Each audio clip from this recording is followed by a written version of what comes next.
வணக்கம்.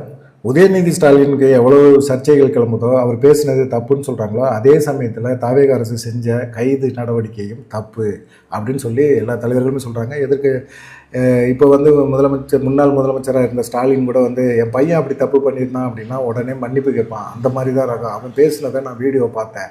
அவன் எங்கேயுமே அவன் தப்பாக பேசின மாதிரி எனக்கு தோணலை அப்படின்னு சொன்னார். பையன் தப்பு பண்ணாமல் அப்பாவுக்கு எங்கே அதை சமன்படுத்துறதுக்கு தான் ஒரு இது இருக்கும். ஆனால் தாவேகா அரசு வந்து ஆட்சிக்கு வந்ததில் இருந்து பார்த்திங்கன்னா அவங்க மிகப்பெரிய அளவில் திமுக முன்னாள் அமைச்சர்கள் மேலே கைது நடவடிக்கை எடுக்கிறதுல தான் ரொம்ப செயல்படுறாங்க அப்படின்னு சொன்னாங்க. அதே போல் உண்மையிலே வந்து அதில் வந்து என்னன்னு கேட்டிங்கன்னா, முதலமைச்சர் விஜய்க்கு மிகப்பெரிய கோபம் என்னென்னா, உதயநிதி தஞ்சாவூரில் பேசினா அந்த பேச்சில் அமைச்சர்கள் ஒரு பட்டியலை போட்டு எல்லாமே கோமாளி அமைச்சர்கள் அப்படின்னு சொன்னார். இதில் முதலமைச்சர் விஜய் உள்பட அவர் பேசின அந்த விஷயந்தான். இதை தான் உளவுத்துறை ரிப்போர்ட் போட்டு தலைமை அலுவலகத்துக்கு அனுப்பி தலைமை அலுவலகத்தில் வந்து நைட்டு வந்து முதலமைச்சர் விஜய்கிட்ட காட்டி உடனே நடவடிக்கை எடுக்கணும், இவர் மேலே வந்து கண்டிப்பாக நடவடிக்கை எடுத்தே ஆகணும்னு சொல்லிட்டு முதலமைச்சர் ஸ்ட்ரிக்டாக ஒரு உத்தரவு போட்டனால தான் தஞ்சாவூர் போலீஸ் சிறப்பு காவல்படை அதிகாரிகள் எல்லாமே சென்னைக்கு வந்து கைது பண்ணி தஞ்சாவூரில் விசாரணை கூட்டிகிட்டு போகிறாங்க. விசாரணை தானே, தஞ்சாவூரில் ஏன் வச்சு விசாரிக்கணும்? தஞ்சாவூரில் வந்து அதே ஸ்டேஷனில் வச்சு தான் நீங்கள் விசாரிக்க போகிறீங்க. அதே போலீஸ் தான் அங்கே போயிருக்கிறீங்க கைது பண்ணுறதுக்கோ. அந்த போலீஸை அங்கேயே விசாரணை பண்ணிவிட்டு இல்லை ஒரு காவல் நிலையத்தில் விசாரணை பண்ணியிருக்கலாம், இல்லைன்னா காவல் ஆணையர் அலுவலகத்தில் வச்சு விசாரணை பண்ணிவிட்டு அவரை அனுப்பிச்சி விட்டுருக்கலாமே. நீதிமன்றம் உத்தரவு போட்டுருச்சுல்ல, நீங்கள் உதயநிதியை வந்து கைது பண்ணக்கூடாது அப்படின்னு சொல்லி. இன்றைக்கே வந்து அவரை காவல்துறை ஜாமீனில் வந்து நீங்கள் விட்டுறணும் அப்படின்னு சொல்லியிருக்கிறாங்க. அப்படிப்பட்ட ஒரு சூழ்நிலையில் அவர் ஏன் இவ்வளோ தூரம் அலக்கழித்து இன்ன வரைக்கும் தஞ்சாவூருக்கு கூட்டிகிட்டு போகல அப்படிங்கிற மாதிரி இருக்குது. உதயநிதி வந்து இந்த மாதிரி சர்ச்சையான பேச்சு பேசுகிறது இது முதல் முறை இல்லை, ஏற்கனவே பல தடவை வந்து இந்த சர்ச்சையான பேச்சு பேசியிருக்காரு. ஆனால் அவர் வந்து எந்த விதத்துலையுமே வந்து திரிசா பேரை சொல்லவே இல்லை. கும்பல் தான் சொன்னாங்க, எங்கே தண்ணி வருதோ வரலையோ காவேரியில் தண்ணி வந்துடணும், விவசாயிகள் வந்து ரொம்ப கஷ்டப்படுறாங்க அப்படின்னு பேசினார். இந்த விஷயங்களை எடுத்து இவர் திரிசாவை தான் சொல்கிறாருன்னு சொல்லிட்டாங்க. திரிசா வந்து விஜயோட மிக முக்கியமான தொழில், இவங்களை வந்து சொல்லிட்டாங்க. ஆனால் திரிசாவுக்காக உதயநிதியை கைது பண்ணாங்களா அப்படின்னு கேட்டிங்கன்னா இல்லை. ஏன்னு கேட்டிங்கன்னா மிக முக்கியமாக பார்க்கப்படுறது என்னென்னா, சங்கீதாவுக்கு அவங்க மிகப்பெரிய அளவில் சப்போர்ட் பண்ணாங்க. அதனால தான் வந்து பார்த்திங்கன்னா விஜய்க்கு ரொம்ப கோபம். இன்றைக்கி திமுக மேலே ஏன் இவ்வளோ வெறுப்பு அப்படின்னா, அந்த அளவுக்கு கோபத்தை வந்து உள்ளே வச்சிருக்கிறாரு. திமுக வந்து எப்படியாவது அழிச்சே ஆகணும் அப்படின்னு சொல்லிட்டு. ஏன்னா தனிப்பட்ட முறையில் அவர் வாழ்க்கையில் சங்கீதாவுக்கு மிகப்பெரிய அளவில் சப்போர்ட்டு கொடுத்தது திமுக தான். திமுக சப்போர்ட்னால தான் சங்கீதா வந்து மிகப்பெரிய அளவில் வந்து விஜய்க்கு எதிராக வந்து நீதிமன்றம் வரைக்கும் போனாங்க. இவர் வந்து முதலமைச்சர் ஆகிட்டார். முதலமைச்சர் ஆனோன்னா அதை திமுகனால ஏற்றுக்கவே முடியல. என்னடா அது இப்படி ஆகி போச்சேன்னு, இவர் முதலமைச்சர் ஆக விடக்கூடாதுங்கிறதெல்லாம் சதியெல்லாம் பண்ணாங்க. எல்லாமே நடந்ததெல்லாம் உண்மை தான். அதுக்காக வந்து இவர் சட்டமன்றத்தில் இவர் பேசின அந்த பேச்சு இருக்குல்ல, ஒரு குட்டி கதை சொல்கிறேன் அப்படின்னு சொல்லிட்டு எங்கே உங்கள் அப்பாவை காணோம் அப்படின்னு ஒரு நக்கலாக பேசும்போது திமுக தரப்பு வெளிநடப்புலாம் பண்ணாங்க. ஆனால் உதயநிதி ஸ்டாலின் இல்லை, அங்கே இருந்திருந்தால் கூட அவர் வந்து ஒரு பதில் சொல்லியிருப்பார். ஆனால் அவர் வந்து வெளியே வந்து செய்தியாளர் சந்திப்பில் ஒரு பதில் சொன்னார். இங்கே வந்து சட்டமன்றத்தில் எங்கள் அப்பாவை காணோம் அப்படின்னா கொளத்தூர் தொகுதியில் ஸ்டாலின் தோற்று போயிட்டார் அப்படிங்கிறத மறைமுகமாக கிண்டல் பண்ணுறாரு. ஒரு 5 நிமிஷம் கொளத்தூர் தொகுதியில் பேசினதுக்கே வந்து ஸ்டாலினால் ஜெயிக்க முடியல அப்படிங்கிறது தான் விஜயோட ஒரு குற்றச்சாட்டாக இருந்தது. இதுக்கு வெளியே வந்து ஒரு பதில் சொன்னார். ஆமாம், சட்டசபையில் எங்கள் அப்பா காணாம தான், எங்கள் அப்பா தோற்று போயிட்டார், அதனால வரல தான். ஆனால் செங்கல்பட்டு நீதிமன்றத்தில் ஒரு அம்மா வந்து தான் கணவர் தேடிக்கிட்டு இருக்கிறாங்க, அங்கே போய் பார்க்க சொல்லுங்கள் அப்படிங்கிற மாதிரி உதயநிதி ஒரு லைட்டாக அப்படி ஒரு டச்சு விட்டார். இது வந்து பயங்கரமாக பற்றிக்கிச்சு. அதுவும் முதலமைச்சர் விஜய்க்கு வந்து ரொம்ப நேரடியாக அட்டாக் பண்ணி பேசுகிறாரு அப்படிங்கிற மாதிரி ஒரு கோபம் அவருக்கு வந்துச்சு. அதனால பார்த்திங்கன்னா இந்த கோபம் தான் சங்கீதாவுக்கு வந்து திமுக தரப்பில் வந்து சப்போர்ட் பண்ணுறாங்க, விஜய் வந்து கார்னர் பண்ணுறாங்க அப்படிங்கிற ஒரு விஷயந்தான். அதனால தான் வந்து பார்த்திங்கன்னா இப்போ எங்கேயாவது எதையாவது வாயை விடுவார் உதயநிதி அப்படிங்கிற மாதிரி ஒரு குற்றச்சாட்டு இருந்தது. இவர் சட்டசபையில் இவர் பேசினதுக்கு இவர் பதிலடி அப்பயே கொடுத்துட்டார்.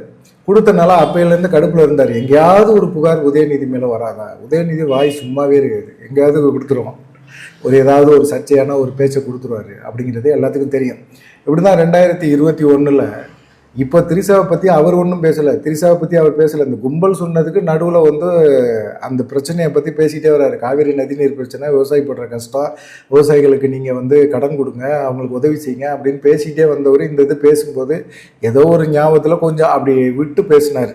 நான் காவேரி பற்றி தான் பேசுகிறேன், காவேரியில் தண்ணி வரதை பற்றி தான் பேசுகிறேன் அப்படிங்கிற மாதிரி சொன்னார். இது டபுள் மீனிங் அப்படின்னு சொல்லி உதயநிதி மேலே கம்ப்ளைண்ட் கொடுக்கணுங்கிறதுக்காக கொடுத்தாங்க. சரி, அது டபுள் மீனிங்காக இருந்தாலும் இவங்க வந்து வழக்கு இப்போ நீதிமன்றத்துக்கு போய் அவதூறு வழக்கு பதிவு பண்ணி அப்படி தான் சிவி சண்முகம்லாம் நிறையா பேசியிருக்காரு. ஸ்டாலினை கேவலமாக கல்வியை ஊற்றிருக்கிறாரு.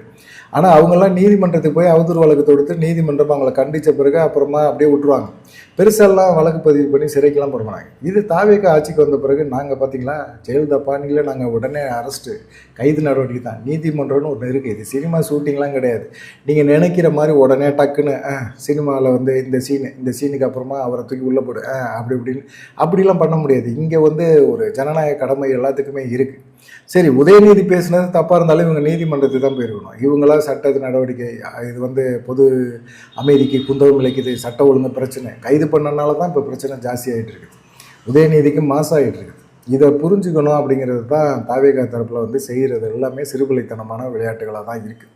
உதயநிதியும் கொஞ்சம் பேச்சை அடக்கி தான் பேசணும். அவர் 2021 எடப்பாடி பழனிசாமியை கடுமையான விமர்சனம் பண்ணார். திடீர்னு பார்த்தீங்கன்னா எடப்பாடி பழனிசாமி கையில் வந்து சசிகலா வந்து பொறுப்பெல்லாம் ஒப்படைச்சிட்டு அவங்க சிறைக்கு போகும்போது திடீர்னு எடப்பாடி பழனிசாமி நின்றுக்கிட்டே இருந்து கும்பிட்டுக்கிட்டு இருந்தவர் ஆளக்கானாம். படக்குன்னு அப்படியே பப்பரக்கான விழுந்துட்டார். அவர் பாம்பு மாதிரி நெளிஞ்சு போய் காலில் விழுந்து சசிகலா காலை பற்றிக்கிட்டாரு அப்படின்னு சொல்லியிருந்தார். இது வந்து அப்போ எப்படி ஒரு கடுமையான விமர்சனங்களை வந்து எடப்பாடி பழனிசாமி மேலே வச்சார் அப்படின்னு சொல்லிலாம் எல்லாருமே பேச ஆரம்பித்தாங்க. உதயநிதி ஸ்டாலின் இப்படி தான் பேசுவார். அது கும்பல், அந்த கும்பல் மாசு என்ன விரும்புதோ அந்த மாசுக்கு தகுந்த மாதிரி பேசுவார். அதுக்காக ஒரு பெண்ணை வந்து கேவலப்படுத்த முடியுமா? சசிகலாலாம் எவ்வளோ அரசியல் அனுபவம் வாய்ந்தவங்க, அவங்கள கேவலப்படுத்துகிறாங்க. அவங்கள கேவலப்படுத்தலை அவர். எடப்பாடி பழனிசாமியை தான் கேவலப்படுத்துகிற மாதிரி உதயநிதி பேசினார் அப்படிங்கிற மாதிரி அப்போ அந்த சமயத்தில் அவங்க பேசினாங்க. இப்போ வந்து இவருக்கு வந்து என்னன்னா ஸ்டாலினை காணா அப்படின்னு ஒரு குட்டி கதை பேசினார்ல, இந்த விஷயம்தான். ஏன்னா இவர் விஜய் தனி பெரும்பான்மையில் ஜெயிச்சு இவர் முதலமைச்சராக இருந்தாருன்னா இந்த பேச்சு பேசலாம். திமுகவோட இருந்து கூட்டணி கட்சிகள், திமுகவிலேருந்து ஜெயிச்ச கூட்டணி கட்சிகளை கூட்டிகிட்டு போய் உட்கார வச்சுக்கிட்டு அந்த ஆதரவோட ஒரு ஆட்சியில் உட்காந்துருக்கிற இவர் இப்படி பேசலாமா அப்படிங்கிற ஒரு கோபம். எப்படியா இருந்தாலும் அப்பாவை பற்றி பேசினா கோபம் வருமா இருந்ததா? அப்பாவை பற்றி ஒரு முதலமைச்சர் விஜய் பேசுனனால தான் அவர் வந்து என்ன செஞ்சார், அவருடைய மனைவி சங்கீதாவை செங்கல்பட்டு நீதிமன்றத்தில் வழக்கு தொடுத்து காத்துக்கிட்டு இருக்காங்க, போங்கப்பா அப்படின்னு சொல்லி அவர் பேசினார். சரி, இப்படி தான் இப்படி பேசிக்கிட்டே இருக்கிறாங்க. அதை தாண்டி என்ன செஞ்சார் அப்படின்னா, இப்போ இருக்கிற இந்த அமைச்சர்கள்லாம் இருக்கிறாங்கல்ல, இவங்கெல்லாம் சட்டமன்ற வளாகத்துக்குள்ளேயே பாருங்களேன், ஐட்டம் டான்ஸை போட்டுக்கிட்டு இப்போ எல்லாம் பாட்டை போட்டுக்கிட்டு எல்லாம் டான்ஸ் ஆட போகிறாங்க அப்படிங்கிற மாதிரி ஒரு விமர்சனத்தை, கடுமையான விமர்சனத்தை வச்சார். சரி, இவர் இப்படி தான் பேசுகிறார். 2021 பேசினார். அதுக்கப்புறமா கொஞ்சம் அமைதியாக இருந்தார். அதுக்கப்புறமா பார்த்தீங்கன்னா சனாதன தர்மம், இது இந்து மக்களோட ஒரு மிக முக்கியமான ஒரு கேள்வி. இந்த கேள்விக்கு 2023 மிகப்பெரிய ஒரு பதில் சொன்னார். சனாதனத்தை ஒழிக்கப்படணும். டெங்கு, மலேரியா, கொரோனா அப்படி போன்ற ஒரு காய்ச்சல், ஒரு வியாதி போல அது சனாதன தர்மம் அப்படின்னு சொல்லி அவர் பேசினார். இதுக்கு வந்து பார்த்திங்கன்னா இந்தியா முழுவதும் மிகப்பெரிய பிரச்சனை. இது பாஜக கையில் எடுத்து மிகப்பெரிய அளவில் பிரச்சனை ஆக்கிட்டு எல்லா மாநிலங்கள்லையும் பார்த்திங்கன்னா உதயநிதி மேலே எஃப்ஐஆர். உதயநிதி யார் அப்படிங்கிற மாதிரி இந்தியா முழுவதும் எல்லாம் தெரிஞ்சிச்சு. இது இந்து மக்கள் வேறு இந்து மக்கள் கட்சி வேறு எல்லா பகுதியிலையும் கையில் எடுத்துக்கிட்டு எல்லா இடத்துலையும் வழக்கு தொடுக்க ஆரம்பித்தாங்க.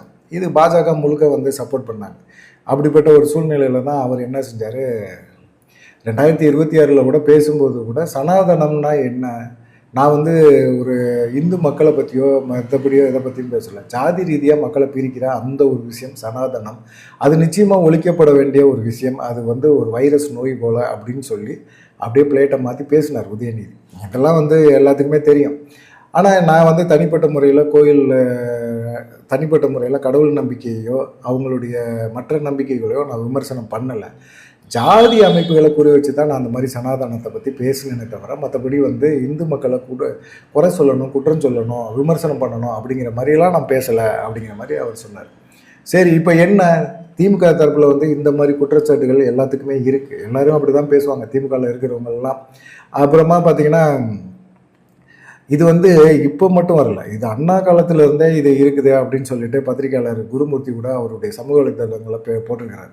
உதயநிதி பேசுகிறது வந்து இப்படி தான் பேசுவாங்க, திமுக இப்படி தான் பேசும், திமுகவோட நிறுவனர் அண்ணாதுரை கூட பெண்களை பற்றி இப்படி தான் பேசுவார். அன்னைக்கு பேசினாரு, அன்னைக்கு ஏற்றுக்கிட்டாங்க. இன்னைக்கு பெண்களுக்கு மத்தியில் மதிப்பு கொடுக்கணும், மரியாதை கொடுக்கணும் அப்படின்னு சொல்லி விரும்புகிறவங்க அதிகமாக இருக்கிறாங்க. பெண்களுக்கு மதிப்பு கொடுத்து தான் ஆகணும், உதயநிதி மதிப்பு கொடுத்து தான் ஆகணும் அப்படிங்கிறது தான் இப்போ குற்றச்சாட்டாக இருக்குது. இவருக்கு என்ன கோவம்னா, இந்த யங்ஸ்டர் இளைஞர்கள் அப்புறம் மிடில் ஏஜ் இவங்கெல்லாம் வந்து திமுகக்கு எதிராக ஓட்டு போட்டாங்க அப்படிங்கிற ஒரு கோபம் அவங்களுக்கு இருக்குது. அதனால தான் வந்து இந்த மாதிரியெல்லாம் பேசிட்டாரு அப்படிங்கிற மாதிரி ஒரு இதை சொல்கிறாங்க.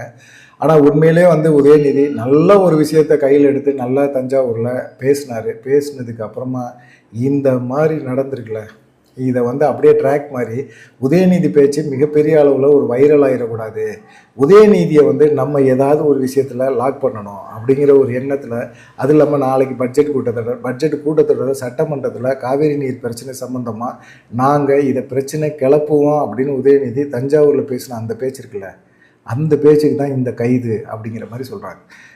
உதயநிதியை பொறுத்த வரைக்கும் சர்ச்சையான பேச்சு அப்படிங்கிறது வந்து இப்போ இல்லை, அவர் ரொம்ப வருஷமாக பேசிக்கிட்டே இருக்கிறார். அதுவும் குறிப்பாக பார்த்திங்கன்னா ரொம்ப டக்குன்னு உடனே டைமிங்காக பேசிடுறேன் அப்படின்னு சொல்லிட்டு பேசிடுவார். அது அந்த நிமிஷத்துக்கு அந்த கும்பலை திருப்திப்படுத்துகிற மாதிரி இருக்கும். ஆனால் பின்னாடி பின்விளைவுகள் அவருக்கு அதிகமாக இருக்கும். இந்த மாதிரி சர்ச்சை பேச்சுகளை உதயநிதி தவிர்க்கிறது நல்லது அப்படின்னு சொல்கிறாங்க. இதெல்லாம் வந்து தவிர்க்க முடியாதுங்க, இது திமுகவோட மரபு அப்படின்னு சொல்லி சொல்கிறவங்களும் இருக்காங்க. நீங்கள் என்ன நினைக்கிறீங்க அப்படிங்கிற ஒரு விஷயத்தை மறக்காமல் கமெண்ட் பண்ணுங்கள். நன்றி, வணக்கம்.